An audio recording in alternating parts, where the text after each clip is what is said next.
Hi everybody, I'm Jennifer Bryan at Southeastern Guide Dogs, and I'm joined by Sam Doyle. Now Sam, oftentimes we talk about guide dogs and service dogs and guide dogs and service dogs, but we have other programs too that we wanted to share a little bit about. And I personally find this incredibly interesting, what you do, where these guys go, because it's not something we talk about quite as much. So service, they're not service dogs, they go into public service. Yes. So what does that mean? Who do they go to? So we designate broadly our public service program as any dog that will go into any sort of law enforcement career, whether it be with the police, a fire department, fire investigators, or Florida Fish and Wildlife is one of our examples. So any sort of conservation officers that can utilize our dogs for the benefit of the community, the state, the town, anywhere that they might end up. Okay, and this guy right now, he just took off sniffing something. You're okay with that, right? Yeah, that is actually what we're looking for with our public service dogs. You know, it's something that we try and avoid with our guide and service and companion dogs, Right. but with our public service dogs, we really want to encourage the sniffing, nose to the ground, exploring their environment, whether it be up, down, crawling under things, on top of things. Really, wherever their nose goes, we want to encourage that. So our puppy raisers right now are probably freaking out. Yes. And you mentioned that some of what you do is untraining.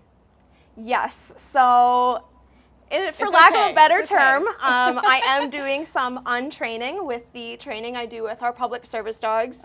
So our raisers work very hard on impulse control, keeping our dogs from jumping on top of things, crawling after small animals and chasing things. Squirrels. Yes. So really we want to kind of hone in on that impulse. Okay. And we want to teach them, like, yes, you can go after that scent.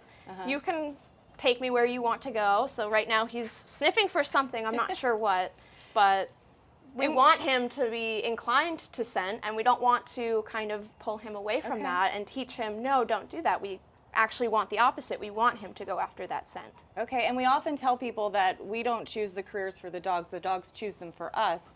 So this guy clearly likes to sniff. So he went through all the training for guide and service too, right?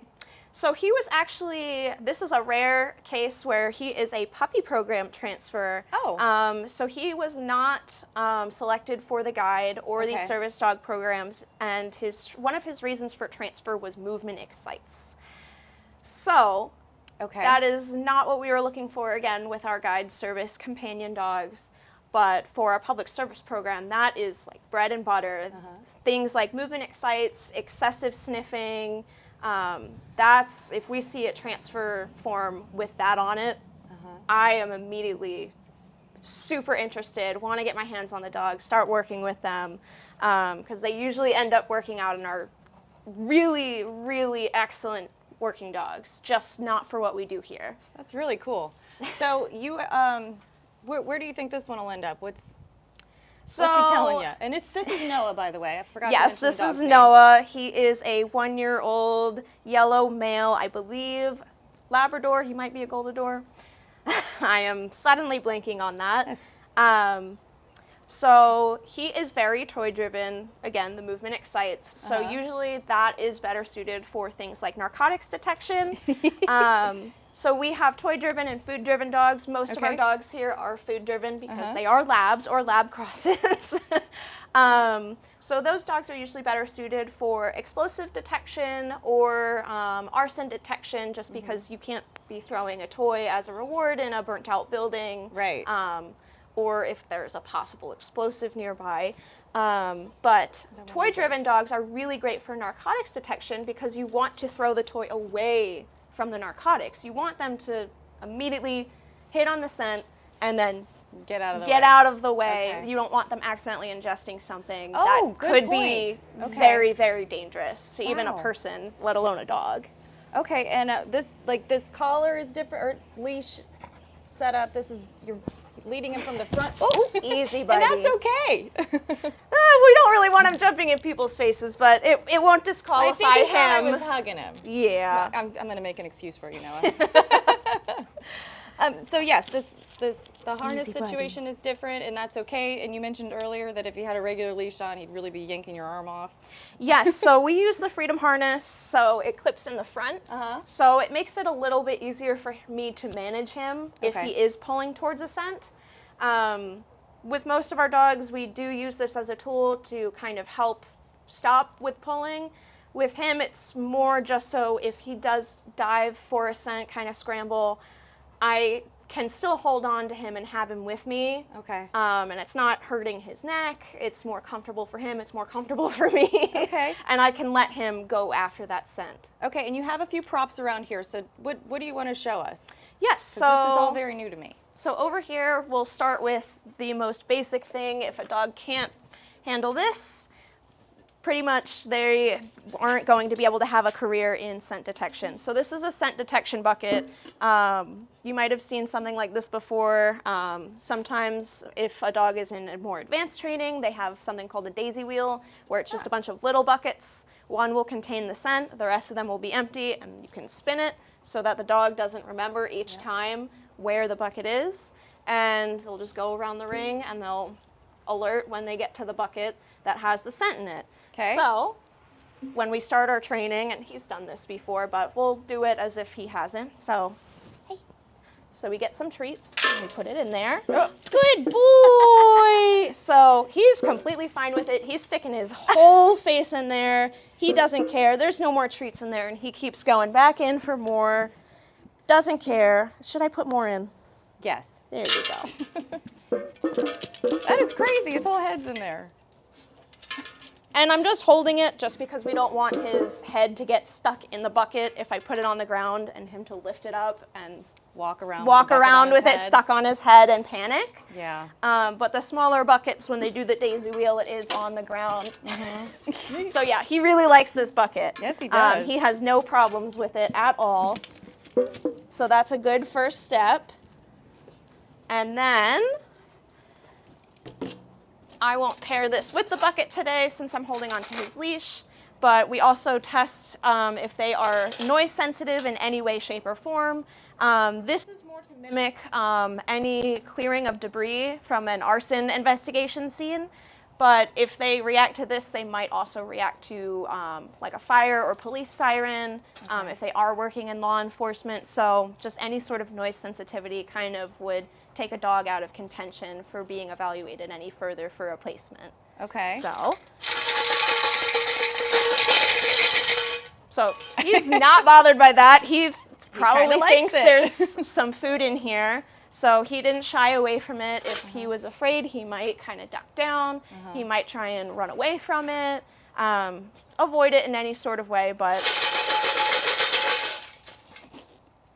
he's completely fine with it. Doesn't care. He's touching it. So that is not a concern for us. So the next thing we want to look at, and if you look at our lovely little gym equipment, this will be able to help us. We want to make sure that they can climb up onto uneven surfaces. So you can see he's done this before. No problem with that.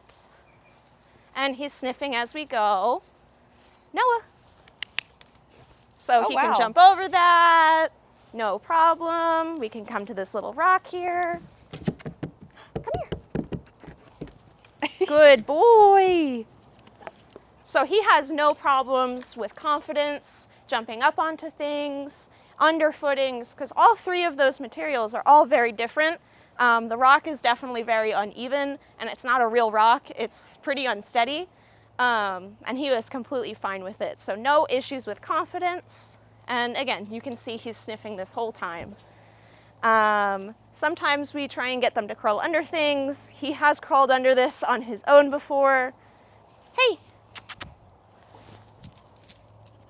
So he has no problem being in like a tight space, crawling underneath something. So again, showing us that he's pretty confident.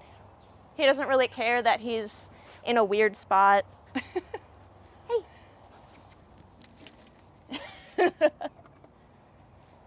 So we do use the food lures sometimes just to get them to do things. He'll do it on his own if he has a tennis ball, which we will get him one towards the end. Once we get him the tennis ball, he will... He's done?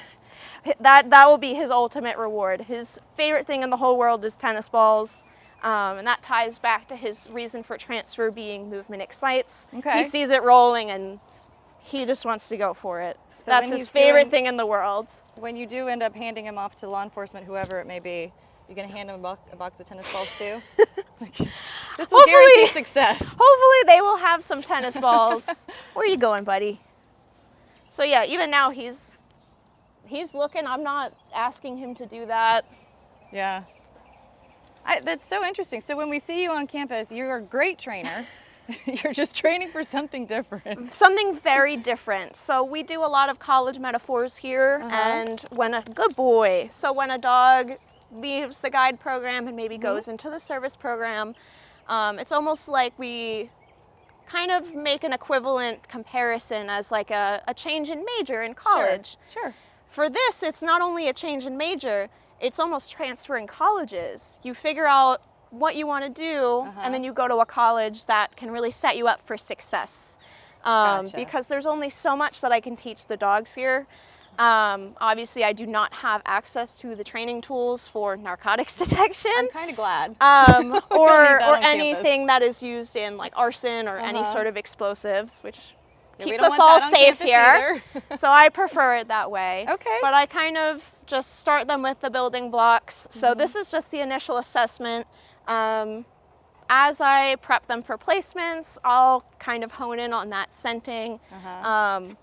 If they're nose to the ground, depending on where they're going, we might want to help them kind of lift their nose and kind of like sniff up a little higher. Okay. So if we want to do a vehicle search, I've done mock vehicle searches with our training vans on campus. And I just hide treats all over the van, on the wheels, and just let the dog kind of work its magic. That's really cool. And you said within the past year we've had about 12 to 13 that have gone into the service. Yes. I keep wanting to say service dogs. Service, public service. Yes. Public service. And real quick, rattle off for me the, we've mentioned bomb and arson, narcotics. My favorite story is FWC. We've got dogs that sniff for lobsters in the off season, right? Yes, so we do place dogs in a variety of situations, and most law enforcement agencies will be looking for explosives, narcotics, traces of an intentional fire, so arson. Okay. But our friends with Florida Fish and Wildlife have a really fun job. Yeah. And yeah, these dogs are finding some unusual critters. They really can help with conservation efforts, locating people who are poaching or taking animals illegally or out of season. That's cool. These dogs can really do it all. I love it. Okay, well, boy. he's been great. Let's let him have fun with the tennis ball. Yes, so come on, buddy. So this is actually the last part of how we assess dogs. So like I said, we do a food reward versus toy reward. So I'll take him off leash. So I will have kibble in my hand. He doesn't care. Go get it. So he stared at that tennis ball the entire time. He sure did. He did not care that I had food in my hand at all, which is very unusual for our dogs. So that really is a sign that a dog is a good fit for a public service career. He's so happy. If they are that toy motivated that they can ignore food. And there have been times where like I'll throw food down and he will run right over it. He's so happy. Does he bring it back for you to throw it again, or is he just like... No. So yeah, he will investigate the food. Yeah. And he ignores it. He sniffed it and kept the ball in his mouth and just... Yep, so he is extremely toy driven, which really, even with everything that we've done, really sets him apart from other dogs that are candidates for this program. Because the toy driven dogs are definitely harder to come by. He is 100% toy driven. This is so crazy. Oh, and he's so cute too. My goodness. Well, Sam, this has been really, really interesting. Thank you so much for chatting with us. No, thank you for having me. And Noah, I don't even know what to say to you. All right, well, we're just going to end this on watching Noah play with a ball. So Megan's got the camera. Megan, when you decide when to stop. Okay, we can't.